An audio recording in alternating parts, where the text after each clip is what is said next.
Tonton video ini sampai selesai agar Anda tidak gagal paham.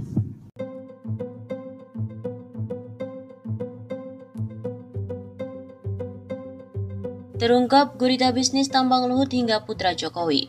Koalisi Bersihkan Indonesia mengungkapkan ada sejumlah nama jenderal militer dan juga pejabat publik yang diduga terlibat dalam gurita bisnis pertambangan Luhut Binsar Panjaitan.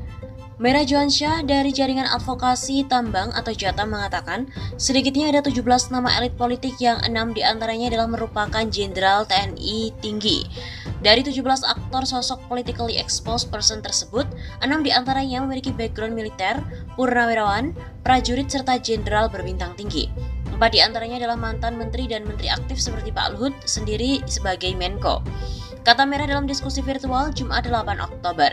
Nama militer ditambang pertama adalah Mayor Infanteri Paulus Panjaitan yang tidak lain adalah anak dari Luhut Binsar Panjaitan. Ia memiliki hubungan dengan perusahaan tambang PT Buana Inti Energi dan juga PT Toba Sejahtera milik Luhut. Nama kedua adalah Letnan Jenderal TNI Purnawirawan Hadi Sumardi dan Jenderal Purnawirawan Fahrul Rozi, ex-Menteri Agama yang merupakan komisaris di PT Toba Sejahtera milik Luhut.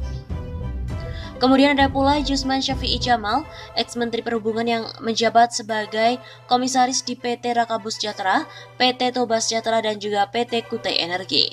Lalu ada Letjen Purnawirawan Eko Wiratmoko yang pernah menjabat sebagai Pangdam Patimura dan Brawijaya, serta pernah menjadi elit Partai Golkar dan juga Sekjen Cakra 19, yaitu tim sukses Jokowi, dan namanya terhubung dengan PLTU PT Kartanegara Energi.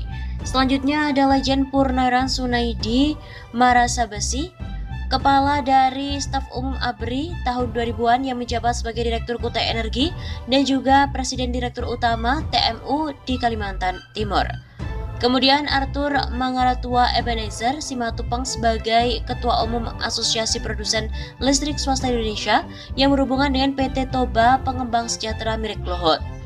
Pandu Patria Syahrir, dia adalah keponakan Luhut Binsar Panjaitan, pengurus Kadin yang terlibat dalam Satgas Omnibus Law, Ketua Asosiasi Pertambangan Batubara Indonesia tahun 2015-2018 dan 2018-2021, namanya juga terhubung di PT Toba Bara Sejahtera Energi Utama. Bambang Brojonegoro yaitu mantan Menristek dan mantan Menteri Bappenas yang baru saja ditunjuk menjadi komisaris di PT Toba Bara Sejahtera milik Luhut. Ada pula nama Arif Budi Sulistyo, adik ipar Presiden Jokowi yang merupakan Direktur PT Rakabu Sejahtera yang berkongsi dengan PT Toba Sejahtera milik Luhut. Mantan Komisaris BUMN PT Pupuk Kaltim yang saat ini menjabat sebagai Komisaris BUMN PT Pupuk Sriwijaya atau Pusri, Bambang Supriyambodo juga terhubung dengan PT Rakabu Sejahtera.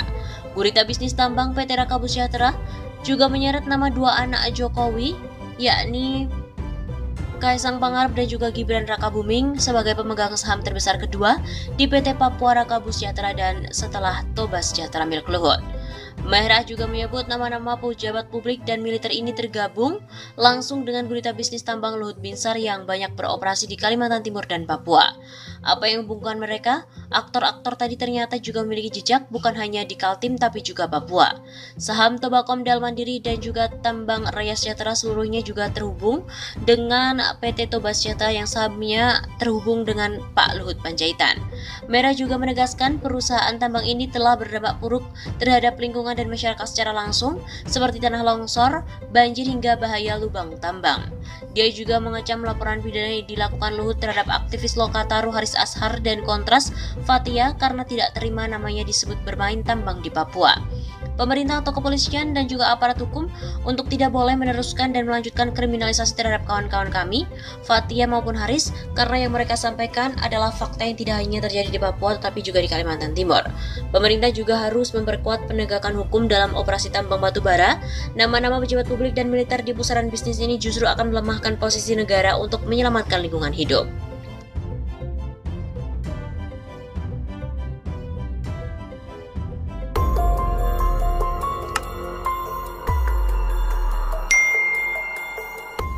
Luhut berseteru dengan pengacara.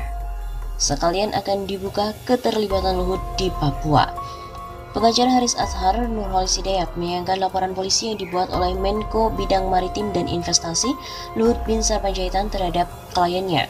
Namun di sisi lain laporan ini dianggap menjadi kesempatan untuk mengungkap jejak Luhut. untuk membuka seluas-luasnya data mengenai dugaan keterlibatan atau jejak dari LBP di Papua dalam blok Wabu, kata Nurholis saat konferensi pers secara daring pada Rabu 22 September yang lalu. Sebelum laporan itu dibuat, kata Nurholis, Luhut juga tidak memberikan data yang valid untuk membantah kajian tentang keterlibatannya dalam bisnis tambang di Papua yang dipaparkan Haris di YouTube. Haris juga sudah mengundang Luhut pada 14 September lalu untuk membahas perkara ini tetapi diabaikan. Jadi, kami buka saja dalam proses ini sehingga publik akan melihat siapa sesungguhnya sosok LBP. Dengan membuka, publik juga akan tahu jejak langkahnya dalam dugaan konflik bisnis tambang di Papua yang berdampak pada penderitaan rakyat Papua. Luhut Binsar melaporkan Haris Azhar dan juga koordinator Kontras Fathia Maulida ke Kepolisian Polda Metro Jaya. Keduanya disangka telah melakukan tindak pidana pencemaran nama baik, pemberitaan bohong, dan juga menyebarkan fitnah. Dugaan tindak pidana disebut terdapat dalam video berjudul Ada Lord Luhut di balik relasi ekonomi Ops Militer Intan Jaya. Jenderal Bin juga ada di akun YouTube Haris Azhar. Dalam video itu, Haris dan Fathia membahas hasil riset sejumlah organisasi seperti Kontras, Walhi, Jatam, YLBHI, Pusaka tentang bisnis para pejabat atau purnawirawan TNI Angkatan Darat di balik bisnis tambang emas atau rencana eksploitasi daerah blok Wabu di Intan Jaya, Papua. Salah satu yang diduga terlibat adalah PT Toba Komdel Mandiri, anak usaha Toba Sejahtera Group yang sahamnya dimiliki oleh Luhut. Luhut polisikan aktivis. LBH ikut mengomentari, mestinya cukup beri klarifikasi dan bukan tindakan represif. Direktur LBH Lembaga Bantuan Hukum Jakarta Arief Maulana menyinggung Menko Bidang Kemaritiman dan Investasi Luhut Binsar Panjaitan yang melaporkan Koordinator Kontras Fathia Maulida dan Direktur Lokataru Haris Azhar ke Polda Metro Jaya. Menurut Arief, semestinya Luhut cukup menyampaikan klarifikasi atas penyampaian riset yang dilakukan oleh Haris Azhar dan Fathia, tetapi yang terjadi malah bertindak secara represif. Arief mengatakan bahwa apa yang disampaikan oleh Haris Azhar dengan Fathia itu menjadi bagian dari kritik terhadap pejabat publik. Pun yang disampaikan keduanya itu berdasarkan riset atau penelitian. Apabila ada informasi berdasarkan kajian, maka semestinya direspon dengan cara yang setara, bukan malah dibalas dengan somasi atau bahkan pelaporan pada pihak yang berwajib. Kalau ada sebuah informasi yang berbasis kajian, mestinya direspon bukan dengan cara represif, bukan dengan cara somasi atau bahkan mengkriminalisasi seperti yang terjadi pada hari ini, kata Arief dalam konferensi pers yang digelar secara virtual Rabu 22 September. Mestinya kemudian disampaikan klarifikasi, kalau itu tidak betul cukup klarifikasi saja.